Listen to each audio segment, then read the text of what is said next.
This is Dr. Santosh Kumar Singh, Biology Faculty, Career Point Kota, Kolkata Center. I am going to present a demo lecture on the topic of spermatogenesis. So let's start with spermatogenesis. Students, हमें spermatogenesis को पढ़ने से पहले हमें gametogenesis के बारे में जानना होगा. So let's start a screen.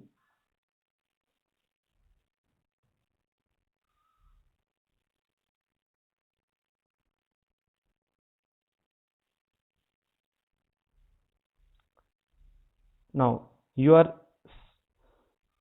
can see the screen and gametogenesis क्या है? Development of gamete is known as gametogenesis या formation of gamete is known as gametogenesis. But gametogenesis का बेसिक सीखने के स्टार्ट करते हैं कि कैसे गैमीट का डेवलपमेंट स्टार्ट हुआ. जब जाइगोट से एम्ब्रायनिक डेवलपमेंट हो रहा होता है तो एम्ब्रायनिक डेवलपमेंट के दौरान एम्ब्रायो में कुछ सेल्स बनती हैं जिनको प्राइमोर्डियल जर्म सेल बोलते हैं. ये बेसिकली स्टेम सेल है और ये जो प्राइमोर्डियल जर्म सेल हैं एम्ब्रायनिक डेवलपमेंट के दौरान धीरे धीरे करके ये पहले यॉक सैक में माइग्रेट करती हैं और फिर यॉक सैक से ये टेस्टिस में चली जाती हैं. They migrate to testis and get embedded in the seminiferous tubule. Seminiferous tubules में एम्बेडेड कर जाती हैं. अब आपको पता है कि सेमनीफेरस ट्यूब्यूल्स एक हाईली क्वाइल्ड ट्यूबुलर स्ट्रक्चर है. हाईली क्वाइल्ड ट्यूबुलर स्ट्रक्चर है इस तरह का. इसका अगर ट्रांसफर सेक्शन काटें तो इसके ट्रांसफर सेक्शन में देखें, इसके ट्रांसफर सेक्शन में तो हमें दो टाइप की सेल नजर आएंगी. यहाँ पे दो टाइप की सेल नजर आएंगी ट्रांसफर सेक्शन में. मोस्टली सेल्स जर्माइनल एपिथेलियम होती हैं. इस तरह से ये क्यूबॉइडल सेल्स होती हैं जिनको जर्माइनल एपिथेलियम बोलते हैं. और कुछ सेल्स यहाँ पे आपकी कॉल्यूमिनर होती हैं इस तरह से जिनको सेरेटोली सेल के नाम से जानते हैं. ये सेरेटोली सेल का फंक्शन है डेवलपिंग स्पर्मेटोजोआ को न्यूट्रिशन प्रोवाइड करना. चूंकि हम यहाँ पे स्पर्मेटोजेनेसिस पढ़ रहे हैं, यहाँ पे हमको स्पर्मेटोजेनेसिस को डिस्कस करना है तो हमारा पूरा कंसंट्रेशन स्पर्मेटोजेनेसिस पे होगा. तो मैंने क्या बोला कि यहाँ पे वो जो प्राइमोर्डियल जर्म सेल थे, प्राइमोर्डियल जर्म सेल आके टेस्टिस की सेमनीफेरस ट्यूब्यूल में एम्बेडेड हो गई और ये प्राइमोर्डियल जर्म सेल्स अब क्या कहलाने लगी, डेवलप करके क्या बन गई, they form germinal epithelium cell. They form germinal epithelium cell. Okay, so these germinal epithelium cells start division by mitosis and produce lots of spermatogonia. Germinal epithelium cell क्या करती है कि माइटोसिस डिवीजन से multiply करती है और ढेर सारी स्पर्मेटोगोनिया बनाती है. किस टाइप की स्पर्मेटोगोनिया बनाती है? टाइप पे. यहाँ पे अगर आप देखोगे तो यहाँ पे स्पर्मेटोगोनिया बनेंगे. जस्ट एक मिनट, कलर चेंज करने दो. यहाँ पे स्पर्मेटोगोनिया सेल्स बनेंगे जर्माइनल एपिथेलियम से. यहाँ पे स्पर्मेटोगोनिया सेल बनेंगे और ये स्पर्मेटोगोनिया सेल मल्टीप्लाई करेंगे तो टाइप ए से टाइप बी बनेंगे और स्पर्मेटोगोनिया से टाइप बी स्पर्मेटोगोनिया से by meiotic division they produce spermatozoa. So इस प्रोसेस को जो डेवलपमेंट ऑफ स्पर्मेटोजोआ है उसको हम बोलते हैं स्पर्मेटोजेनेसिस. इसको हम डिटेल में नेक्स्ट स्लाइड पे डिस्कस करने जा रहे हैं. तो आप इस पे देखो, ये जो पिक्चर है यहाँ पे मैंने बोला कि ये प्राइमरी जर्माइनल एपिथेलियम है. प्राइमरी जर्माइनल एपिथेलियम है, किससे डेवलप हुई है? ये प्राइमोर्डियल जर्म सेल से डेवलप हुई है. ये रेड कलर की जो शो हो रही हैं, these are the sertoli cell. Okay, इनका काम है जो डेवलपिंग स्पर्मेटोजोआ है या डेवलपिंग स्पर्मेटोगोनिया है उनको न्यूट्रिशन प्रोवाइड करना.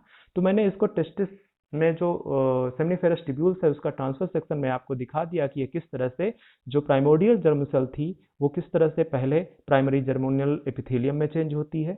फिर ये प्राइमरी जर्मिनल एपिथेलियम धीरे धीरे करके माइटोटिकली डिवाइड करती है और स्पर्मेटोगोनिया बनाती है. स्पर्मेटोगोनिया टाइप ए बनता है, फिर स्पर्मेटोगोनिया टाइप ए से स्पर्मेटोगोनिया टाइप बी बनता है और that type B spermatogonia produce spermatozoa by meiotic division, by meiosis.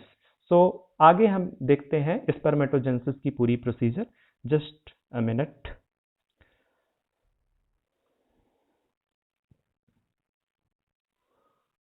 Okay,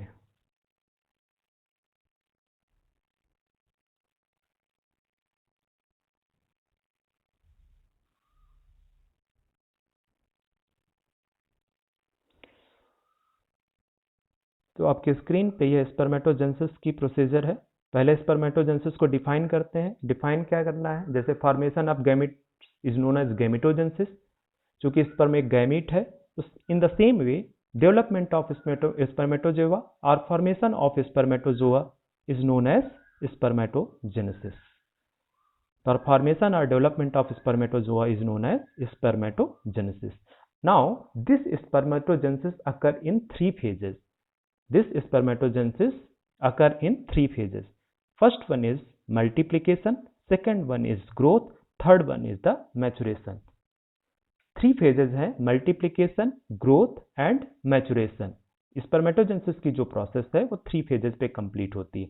and एक ध्यान देने की बात है कि ये तीनों phases, all three phases starts at puberty, after puberty we can say, after puberty. जब प्यूबर्टी आ जाएगी, प्यूबर्टी के बाद ये जो है क्या कहते हैं, मल्टीप्लिकेशन, ग्रोथ एंड मैचुरेशन की जो फेजेस हैं जो कि स्पर्मेटोजेनेसिस में होती हैं, वो एट प्यूबर्टी और on the onset of puberty से कंटिन्यू रहेंगी होल लाइफ तक। In case of human male के केस में ये पूरे के पूरे लाइफ में ये तीन पेजेस कंटिन्यू रहेंगी।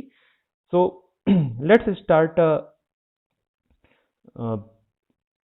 ब्रॉड टर्म में हम देखें तो जो स्पर्मेटोगोनिया से स्पर्मेटिड बनने की प्रोसीजर है, स्पर्मेटोगोनिया से स्पर्मेटिड बनने की प्रोसीजर है, उसको स्पर्मेटोजेनेसिस या स्पर्मेटोसाइटोजेनेसिस बोलते हैं। और जो स्पर्मेटिड से स्पर्म बनने का प्रोसीजर है उसको बोलते हैं स्पर्मियोजेनेसिस। कई बार ये क्वेश्चन पूछ लेता है कि what is the difference between the spermatogenesis and spermiogenesis. तो development of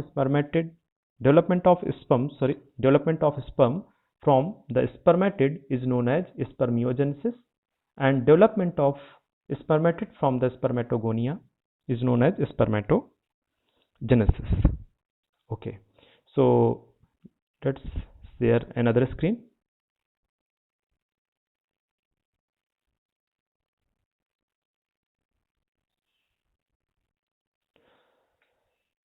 This is what you can see in the screen.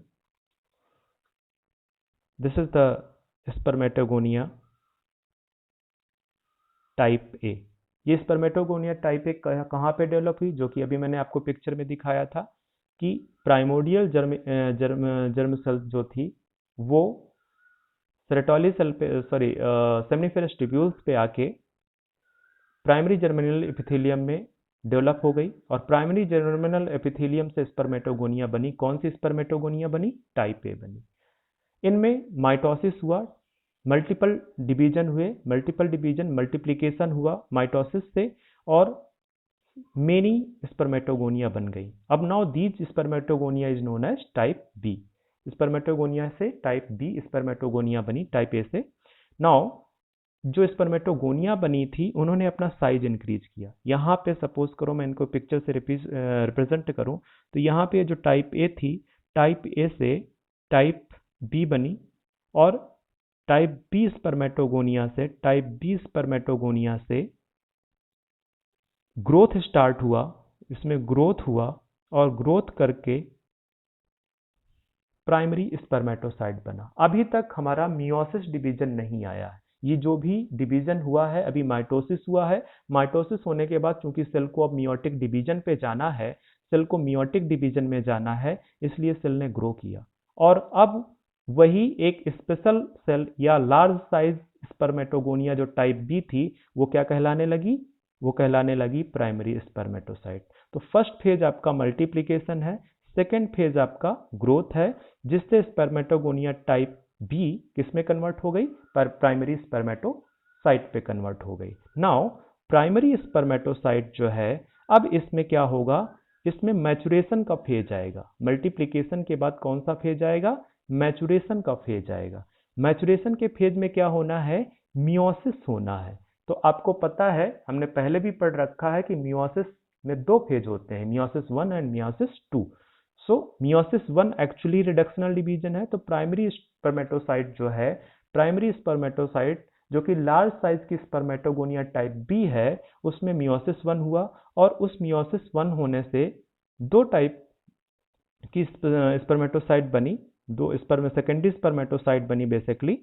एक चूंकि ये ह्यूमन मेल है तो ह्यूमन मेल में 44 प्लस एक्स वाई क्रोमोसोम होता है, इस वजह से एक 22 प्लस एक्स बनेगा, एक 22 प्लस वाई बनेगा। तो प्राइमरी स्पर्मेटोसाइट से यहाँ पे सेकेंडरी स्पर्मेटोसाइट बना। Now this secondary spermatocyte will be haploid because of meiosis, ये हैप्लॉइड हो जाएगी। नाउ सेकेंडरी स्पर्मेटोसाइट में क्या होगा, मियोसिस 2 होगा। मियोसिस 1 के बाद सेकेंडरी स्पर्मेटोसाइट में मियोसिस 2 होगा और ये सेकेंडरी स्पर्मेटोसाइट स्पर्मेटिड में कन्वर्ट हो जाएंगी।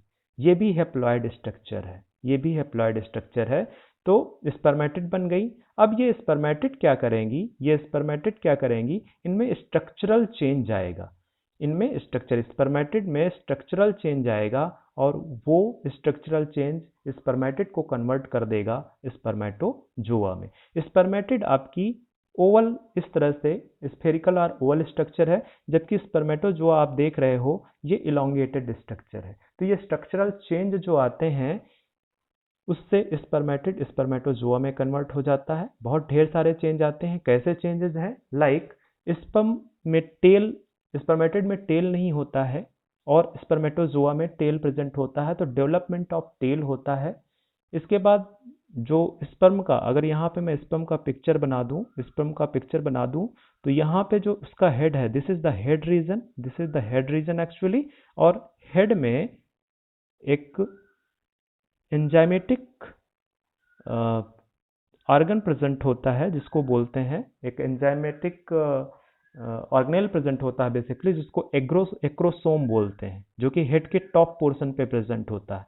तो इस तरह के बहुत सारे चेंजेस आते हैं। वो पार्ट हमारा स्ट्रक्चर ऑफ स्पर्मेटोजोआ का पार्ट है, वो हम ज़्यादा डिस्कस नहीं कर रहे हैं। बस हमको ये इतना जानने की ज़रूरत है कि जो स्पर्मेटिड है, स्पर्मेटिड में जो स्ट्रक्चरल चेंज आते हैं वो स्पर्मेटिड से स्पर्मेटोजोआ में चेंज हो जाता है। और इस प्रोसेस को हमने पहले ही बता दिया है, ये प्रोसेस हमारा स्पर्मियोजेनेसिस कहलाता है।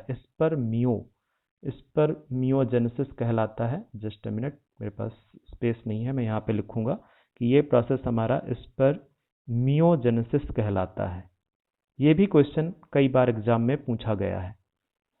तो आपने देख लिया कि किस तरह से जो प्राइमोर्डियल जर्म सेल थे वो माइग्रेट करके सेमनीफेरस ट्यूब्यूल्स में आए, वहां पे वो प्राइमरी जर्मिनल एपिथेलियम में चेंज हुई। प्राइमरी जर्मिनल एपिथेलियम से स्पर्मेटोगोनिया टाइप ए बना और spermatogonia type A spermatogonia type B में चेंज हो गए बाय मल्टीप्लिकेशन। ढेर सारा माइटोसिस हुआ, ढेर सारे स्पर्मेटोगोनिया टाइप बी बने। स्पर्मेटोगोनिया जो टाइप बी थी उसने अपना साइज इंक्रीज किया, ग्रोथ किया उसने, और अब वो जो लार्ज साइज की स्पर्मेटोगोनिया टाइप बी थी वो क्या कहलाने लगी, प्राइमरी स्पर्मेटोसाइट कहलाने लगी। प्राइमरी स्पर्मेटोसाइट में मियोसिस 1 हुआ तो डिप्लॉयड स्ट्रक्चर हैप्लॉयड में चेंज हो गया और वो सेकेंडरी स्पर्मेटोसाइट कहलाने लगा। सेकेंडरी स्पर्मेटोसाइट में मियोसिस 2 हुआ और वहां से सेकेंडरी स्पर्मेटोसाइट चेंज हो गया आपका स्पर्मेटिड में। और स्पर्मेटिड में स्ट्रक्चरल चेंज आए, उन स्ट्रक्चरल चेंज की वजह से वो जो प्रोसेस है structural change in the spermatid is known as spermiogenesis. तो ये आपका स्पर्मेटोजेनेसिस का पूरा प्रोसीजर है। Now, if you will solve the question from this topic, I think you will easily solve these questions. Okay, so thank you.